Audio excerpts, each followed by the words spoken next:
Le verdict est tombé hier soir à 21h. La fin du feuilleton. Dans le procès Johnny Depp. L'actrice a été reconnue coupable. Après un mois et demi de déballage médiatique, Johnny Depp remporte le procès en diffamation contre son ex-compagne Amber Heard. Est-ce que vous pensez que M. Depp a des preuves fiables prouvant que Mlle Heard a agi avec malice? La réponse du jury est oui. Les jurés ont voté à l'unanimité la condamnation d'Amber Heard à lui verser la somme de 15 millions de dollars de dommages et intérêts. Une victoire dont Johnny Depp s'est réjoui sur les réseaux sociaux, remerciant tous ceux qui l'avaient soutenu. 6 ans plus tard, le jury m'a rendu ma vie, je suis réellement reconnaissant. J'espère que ma quête de vérité en aura aidé d'autres, hommes ou femmes, qui se sont retrouvés dans ma situation. Un message qu'il a conclu par « Le meilleur est à venir et un nouveau chapitre commence enfin ». Si pour l'acteur cette affaire est derrière lui, Amber Heard est apparue dévastée. Je suis encore plus déçue par ce que ce verdict signifie pour les autres femmes. C'est un retour en arrière, à une époque où les femmes témoignant publiquement étaient humiliées. Alors procès de Johnny Depp, la condamnation de son ex-femme Amber Heard fait-elle du mal au mouvement MeToo ? François Durper, qui a 4 minutes pour nous raconter tout ça, puisque François il est demandé partout. C'est vrai, vous êtes demandé partout tous les deux, on le comprend. Alors François. Il nous reste 3 minutes. Alors vas-y.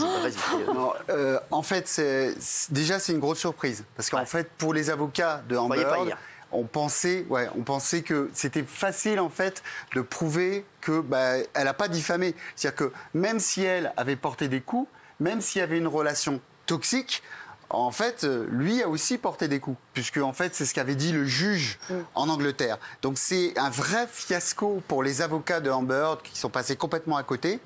Et c'est aussi une chose très claire, c'est qu'en fait, c'était pas un juge. En Angleterre, c'était un juge, et là, c'était des jurés. Ils n'étaient pas, on l'a dit hier, séquestrés, donc ils entendaient en fait ce qui se passait, le procès public contre Amber Heard. Et pour répondre à la question, effectivement, on parle non plus de MeToo, maintenant on entend le hashtag MenToo, les hommes aussi. Ça veut dire qu'il y a de plus en plus d'hommes qui disent mais il y a des violences à l'intérieur du couple. Cela dit, les statistiques, c'est pas ça qui montre. 90% des victimes, ce sont des femmes. Sauf que là encore, les chiffres, ils sont pas tout à fait exacts parce que les hommes ne portent pas plainte. Les hommes n'osent pas porter plainte. Évidemment, c'est un procès qui est complètement hors norme. C'est quand même que les temps changent. Je donne juste une indication. Dior a soutenu, il l'a soutenu jusqu'au bout. Puisque le parfum Sauvage, on le voit encore à la télé. Johnny Depp, exactement. Dior, c'est quand même une marque qui ne vend qu'à des femmes. C'est une marque qui est féministe. Sauvage, j'adore ce parfum. Et ça aurait pu tourner au vinaigre, parce qu'en plus, Sauvage, on aurait pu se dire, il donne des coups à sa femme. Et il fait la pub pour Sauvage. Et ça aurait pu être boycott contre Dior. Il n'y a pas eu ça du tout. Faire un Marco. Donc en fait, c'est quand même le signe quand même que les temps changent aux États-Unis. Alors attention, aujourd'hui, on a appris qu'elle faisait appel. Il y a une possibilité d'appel. Et donc, c'est pas tout à fait... Oui, d'appel. D'appel devant la justice. Non, mais c'est vrai, mais bon, c'est mal embarqué. Combien elle doit lui donner déjà? Elle doit lui donner, en fait, 10 millions plus 350 millions, en fait, parce que... 350 000. Oui, 350 millions. En fait, elle lui a donné 15 millions. Et en fait, la juge a ramené les 5 millions de dommages et intérêts punitifs à 350 000. Le maximum. Ça a été un peu un fiasco hier, les jurés se sont 10 millions, mais elle les a pas, les 10 millions. Elle les a, les 10 millions? Non. Justement, c'est ce qu'elle a dit aujourd'hui. Elle a dit, moi, j'ai pas cette somme-là, je fais appel, et j'espère que je serai entendue. Et comment elle fait si elle l'a pas? C'est ça que je veux savoir. Elle est condamnée une deuxième fois et on dit qu'elle doit donner 10 millions. Elle fait comment? De toute façon, là, même en faisant appel, elle doit donner environ l'équivalent de 9 000 euros. 9 000, on sait, 9 millions. Exactement, 9 millions. Elle doit donner. C'est-à-dire que... Parce que c'est pas suspensif. C'est pas suspensif. D'accord. On ne va pas attendre la fin de l'appel. Et en plus, en appel, elle a très peu de chances quand même de l'emporter parce qu'elle va faire comme en France. Elle va faire que... Elle est ruinée. Elle est ruinée. C'est très compliqué pour elle. C'est incroyable. Peut-être que des mouvements peuvent la soutenir, dire qu'on va payer pour elle. Maintenant, elle a été quand même lâchée par beaucoup d'associations féministes qui n'ont pas voulu la suivre parce qu'ils ont senti que c'était un petit peu foireux. Donc là, c'est quand même assez mal embarqué pour elle.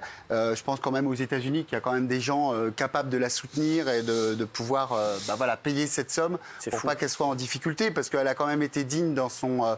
en tout cas, quand il y a eu le verdict, c'est vrai qu'on l'a tous vu au bord des larmes, et c'est évidemment terrible pour elle. Elle ne s'imaginait pas perdre. Alors, cela dit, elle a gagné quand même 2 millions. Donc c'est pour ça que ça réduit un peu la somme. De Johnny Depp. C'est parce qu'en fait, le Johnny Depp a été puni quand même de 2 millions de diffamation inverse. Les jurés ont essayé de couper un petit peu la poire en deux. Mais alors, le truc, c'est que si Johnny Depp, il a les 2 millions, il lui donne les 2 millions, mais qu'elle n'a pas les 10 millions, elle lui donne pas les 2 millions, je suis d'accord. Il doit lui donner 8. Tu vois ce que je veux dire ou pas? Bien sûr. Si lui, il est solvable, il va devoir donner l'argent. Elle est insolvable, elle va le toucher. Au final, elle a touché 2 millions. Lui, il est solvable, on connaît tous, on sait très bien. S'il lui donne 2 millions et qu'elle lui en doit 10, elle doit donc il en a donné 8. Ils sont où ces 2 millions, les mecs? Lui, il dépense, déjà, c'est ce qu'il dépense un mois, il dépense déjà plus de 2 millions. Oui, parce qu'en fait, il est très dépensier, les psychiatres se sont penchés sur son cas. Il dépense déjà plus de $30 000 en boisson, pas en Sprite, en boisson en alcool, par mois. Mais vous avez vu quand même qu'il a acheté un village dans le sud de la France, mais qui est assez incroyable ce qu'il a acheté. Il est en vente d'ailleurs en ce moment, si ça vous intéresse, 45 millions d'euros. Bon, ça va. Bah, pardon, mais non, mais je dis ça, il est en vente. Ça suffit avec ça. Tu veux qu'il les trouve où, les 45 millions? Non, je dis si ça vous intéresse de savoir. Pour des amis. Trouvez où? Sur le sabot d'un cheval? Je ne sais pas. Sous une voiture?